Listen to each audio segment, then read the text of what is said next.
हुर्मत रसूल सल्लल्लाहु अलैहि वसल्लम पर जान भी कुर्बान। मुसल्लह अफवाज की भारतीय हुकाम की जानिब से हजूर अकरम सल्लल्लाहु अलैहि वसल्लम की शान अक़दस में गुस्ताखी की शदीद मज़म्मत। DGISPR का कहना है ये अफसोसनाक अमल मुसलमानों के खिलाफ शदीद नफरत का मुँह बोलता सबूत है। भारत में मुसलमानों और अक़लियतों के खिलाफ नफरत अंगेज सलूक रवा रखा जा रहा है। गुस्ताखाना बयान पर एहतजाज रिकॉर्ड कराने के लिए भारतीय नाज़िमुल उमूर की दफ्तर खारजा तलबी। तर्जमान दफ्तर खारजा के मुताबिक भारतीय रहनुमाओं के नाकाबिल कबूल बयान से उम्मत मुस्लिमा के जज्बात मजरूह हुए।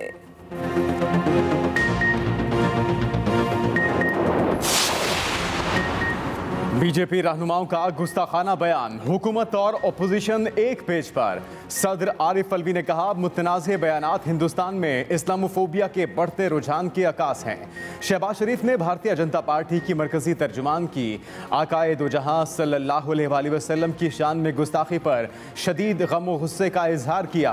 कहा, हमारे प्यारे नबी करीम सल्लल्लाहु अलैहि वसल्लम की ज़ात पाक के बारे में गुस्ताखाना बयान से हम सब मुसलमानों के दिल जख्मी हैं। बिलावल भुट्टो कहते हैं, बीजेपी रहनुमाओं की जानिब से नबी करीम की शान में गुस्ताखी किसी सूरत काबिल कबूल नहीं। इमरान खान भी बीजेपी रहनुमाओं की गुस्ताखी पर बरहम। कहा, मुसलमानों के खिलाफ तशद्दुद को हवा देना मोदी हुकूमत की पॉलिसी में शामिल है। OIC सख्त कार्रवाई करे। मरियम नवाज ने कहा, मेरे नबी करम सल्लल्लाहु अलैहि वसल्लम का जिक्र बुलंद था और हमेशा रहेगा। मरियम औरंगजेब कहती हैं, गुस्ताखाना बयानात देकर बीजेपी रहनुमाओं ने खुद को फस्त किया। सऊदी अरब की भारतीय जनता पार्टी की तर्जुमान की जानिब से पैगम्बर इस्लाम सल्लल्लाहु अलैहि वसल्लम की शान में गुस्ताखी की मजम्मत। सऊदी वजारत खारजा ने गुस्ताखी करने वाली तर्जुमान की मअतली के फैसले का खैर मकदम करते हुए इस्लामी शार के साथ साथ तमाम मज़ाहिब के सिम्बल्स और अहम शख्सियात की तौहीन रोकने की ज़रूरत पर जोर दिया। कतर ने भारतीय सफ़ीर को तलब करके गुस्ताखाना बयानात पर एहतजाज किया। कुवैत में कूड़ादानों पर मोदी की तस्वीर और उस पर बूट के निशान के पोस्टर लग गए। तेहरान में भी भारतीय सफ़ीर की तलबी। ओमान के मुफ्ती आज़म ने भारतीय मसनूआत के बायकॉट का फतवा जारी कर दिया।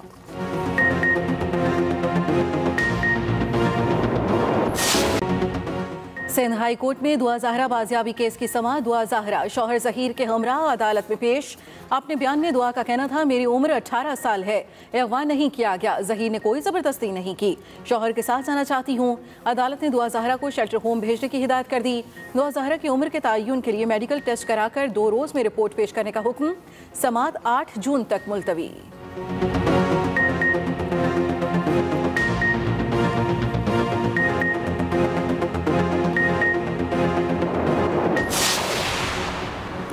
पाकिस्तान में जापानी कंपनियों को दरपेश मसाइल। वज़ीर आज़म शहबाज शरीफ ने हंगामी बुनियादों पर कमेटी कायम कर दी।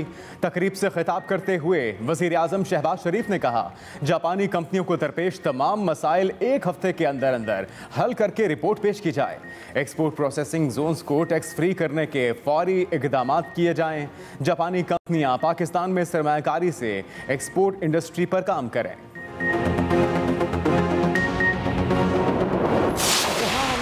कि बनी गाला में रूहानी अमलियात हो रहे हैं, वहाँ असल में करप्शन अमलियात हो रहे थे। आपने उस तरक्की याफ्ता खुशहाल मुल्क को बेरोज़गार कर दिया, गरीब कर दिया और सिर्फ अमीर हुए आप, फरा गोगी और बुशरा बीबी। आपने मुल्की मफादात की कीमत 5 कैरेट की अंगूठी लगाई।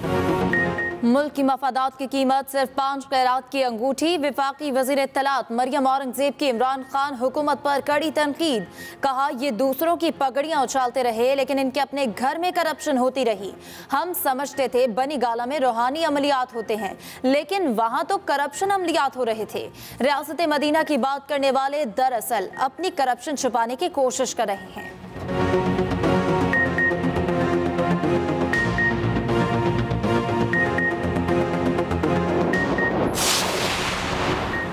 PTI किसी सूरत इस हुकूमत को तस्लीम नहीं करती। हमारे अरकान इस्तीफे दे चुके हैं, हमारा कोई रुकन असम्बली में नहीं जाएगा। ये बस इस्तीफे का नाटक खेलना चाहते हैं। PTI रहनुमा बाबर अवान की न्यूज़ कॉन्फ्रेंस। कहा, इमरान खान की सिक्योरिटी के लिए हुकूमत को खत लिखा है। उधर इमरान खान ने पंजाब के पार्लिमानी बोर्ड का इजलास आज तलब कर लिया। पंजाब की 20 सीटों पर होने वाले ज़िमनी इलेक्शन का जायजा लिया जाएगा।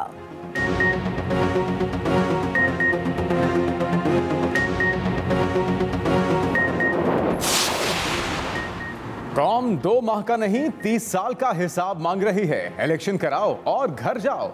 साबिक वजीर दाखिला शेख रशीद का वजीर आजम के बयान पर रद्द अमल।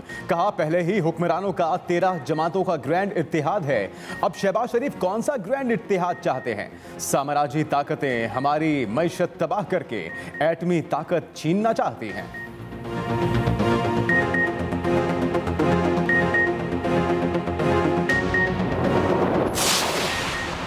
अमीर जमात इस्लामी सिराजुल हक कहते हैं कि मुल्क में डमी हुकूमत और डमी अपोजिशन है। पाकिस्तान के फैसले पार्लियामेंट में होने की बजाय अमेरिका में IMF के दफातर में हो रहे हैं। वजीर आजम ने ऐलान किया है कपड़े बेचकर गरीबों को रिलीफ दूंगा। इन्हें कहता हूँ कपड़े बेचने की बजाय करप्शन का खात्मा करें। इस्लामी मुआशी निज़ाम आएगा तो मुल्क हकीकी मायनों में तरक्की करेगा।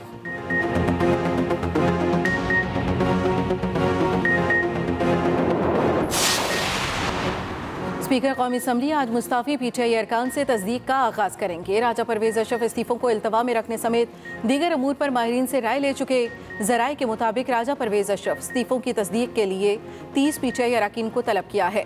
हर MNA को तस्दीक के लिए 5 मिनट वक्त दिया जाएगा।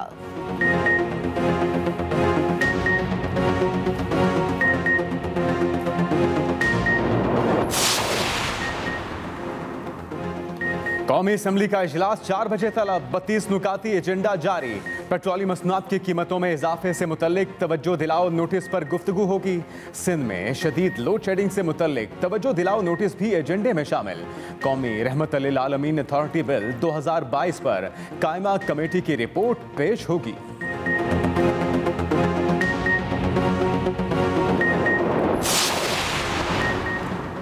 MQM पाकिस्तान और पीपल्स पार्टी के दरमियान मुआहिदे पर पेशरफ्त। वजीर आला सिंध मुराद अली शाह से MQM की 8 रुकनी वफ्द की मुलाकात। तर्जुमान के मुताबिक मुलाकात में दोनों जमातों के दरमियान मुआहिदे पर तबादला ख्याल किया गया। मुतहदा वफ्द में कुंवर नवीद जमील, अमीनुल हक, फैसल सब्जवारी, मोहम्मद हुसैन, ख्वाजा इजहार, जावेद हनीफ, हामिद नजर शामिल थे। वजीर आला सिंध के साथ शर्जील इनाम मेमन, नासिर शाह, सईद गनी, इम्तियाज शेख, जाम खान शोरो और मुर्तजा वहाब मौजूद थे।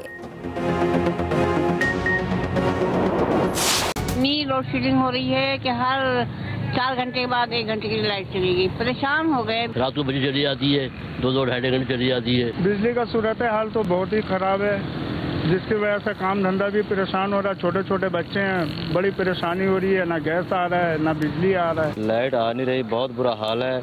कस्टमर हमसे लड़ रहे हैं। तंगी तो होती है। हमारा तो बिजनेस ही ऐसा है, फ्रीजर ना चले तो खराब हो जाता है दूध। जब लाइट नहीं आएगी हम अपना कैसे बिजनेस करेंगे। मुल्क में बिजली का शॉर्टफॉल मजीद बढ़ गया। बिजली का शॉर्टफॉल 7,793 मेगावाट हो गया।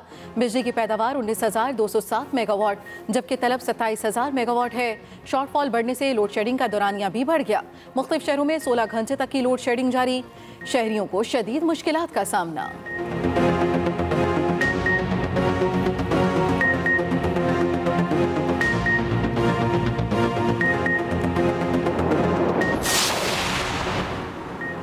तवानाई बचाओ मिशन। वजीर दिफा ख्वाजा आसिफ ने हफ्ते में 2 दिन तातील और जुम्मे को आधा दिन काम करने की तजवीज़ दे दी।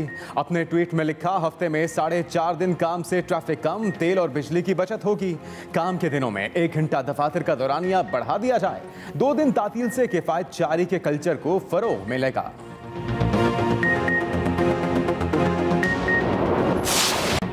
इंटरबैंक ने डॉलर की फिर डबल सेंचुरी। 2 रुपये 52 पैसे इजाफे से कीमत 200 रुपये 51 पैसे हो गई।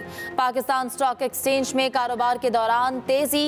100 इंडेक्स बढ़कर 41,624 की सतह पर आ गया।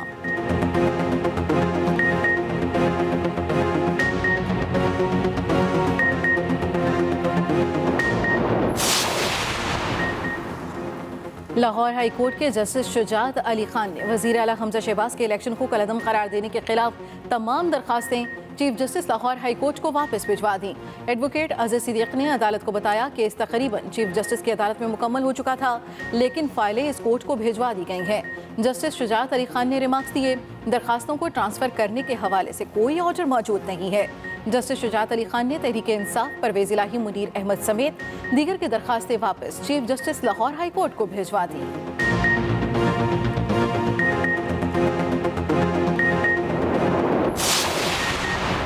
लाहौर हाई कोर्ट ने पेट्रोलियम मसनूआत की कीमतों में इजाफे के खिलाफ मुतफरिक दरखास्त पर वफाकी हुकूमत, वजारत पेट्रोलियम, वजारत दाखिला और ओगरा को नोटिस जारी कर दिए। अदालत की तमाम फरीकैन को 2 हफ्तों में तहरीरी जवाब दाखिल करने की हिदायत।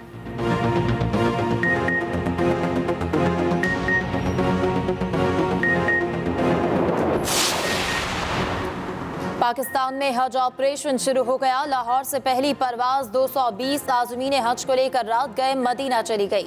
गवर्नर पंजाब मलिकुर रहमान ने लाहौर एयरपोर्ट पर आज़मीन हज को अलविदा किया। इस्लामाबाद से पहली हज परवाज अल सुबह 3:30 बजे रवाना हुई। इस्लामाबाद से ही एक और परवाज रात 8:30 बजे रवाना होगी। मुल्तान से पहली हज परवाज कल शाम 4:30 बजे मदीना के लिए रवाना होगी। कराची से पहली हज फ्लाइट 8 जून की शाम रवाना होगी। पेशावर से तमाम खुसूसी और सरकारी हज परवाजों को इस्लामाबाद से रीरूट किया गया है।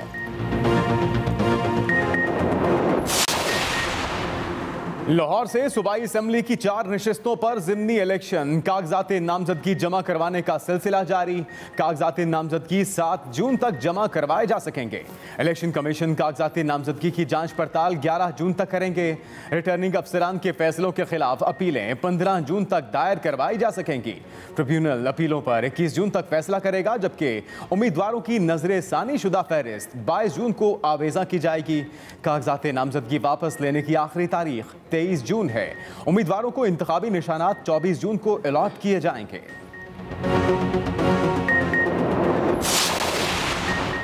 मुल्क के बेशतर मैदानी इलाकों में आज मौसम शदीद गर्म और खुश्क। महकमे मौसमियात के मुताबिक गिलगित बल्तिस्तान और बालाई खैबर पख्तूनख्वा में चंद मकामात पर तेज़ हवाओं और गरज चमक के साथ हल्की बारिश का इम्कान।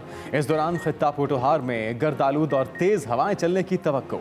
कराची का मौसम आज गर्म और मरतूब, ज़्यादा से ज़्यादा दर्जा हरारत 34 से 36 डिग्री रहने का इम्कान। समुद्री हवाएं बहाल रहेंगी। शाम की औकात में मतला जुज़वी अबर आलूद रहेगा।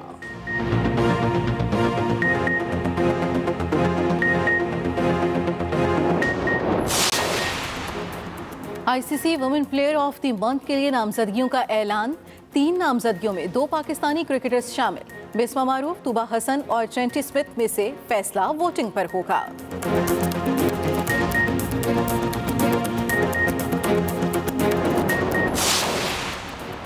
पाकिस्तान का 100 रुकनी दस्ता 23 जुलाई को कॉमनवेल्थ गेम्स के लिए बर्मिंघम रवाना होगा। पाकिस्तान ओलंपिक एसोसिएशन ने इंतजामात मुकम्मल कर लिए। गेम्स की इफ्तिताही तकरीब 28 जुलाई, इख्तितामी तकरीब 8 अगस्त को होगी।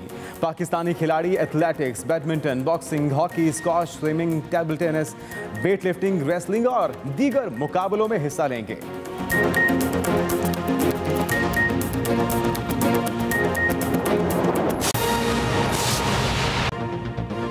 सबसे पहले अहम खबर। पाकिस्तान एक जिम्मेदार और पुरएतमाद न्यूक्लियर मुल्क है। पाकिस्तान अपने न्यूक्लियर प्रोग्राम पर किसी भी किस्म का समझौता नहीं करेगा।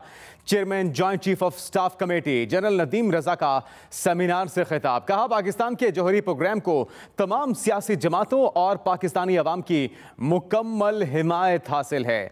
कौमी स्ट्रेटेजिक प्रोग्राम पर बेबुनियाद और गैर ज़रूरी तबसरे से हर सूरत गुरेज किया जाए। सिविल और मिलिट्री क़यादत नेशनल कमांड अथॉरिटी के इस स्ट्रेटेजिक प्रोग्राम के साथ सीसा पिलाई दीवार की तरह खड़ी है और कौमी सिक्योरिटी नाकाबिले तकसीम है। ये कहा गया पाकिस्तान की अफवाज की तरफ से और कहा गया कि पाकिस्तान एक जिम्मेदार और पुरएतमाद न्यूक्लियर मुल्क है। पाकिस्तान अपने न्यूक्लियर प्रोग्राम पर किसी भी किस्म का समझौता नहीं करेगा। Chairman joint chief of staff committee general Nadeem Raza का सेमिनार से खिताब करते हुए कहना था कि पाकिस्तान के जौहरी प्रोग्राम को तमाम सियासी जमातों और पाकिस्तानी अवाम की मुकम्मल हिमायत हासिल है। कौमी स्ट्रेटेजिक प्रोग्राम पर बेबुनियाद और गैर ज़रूरी तबसरे से हर सूरत गुरेज किया जाए।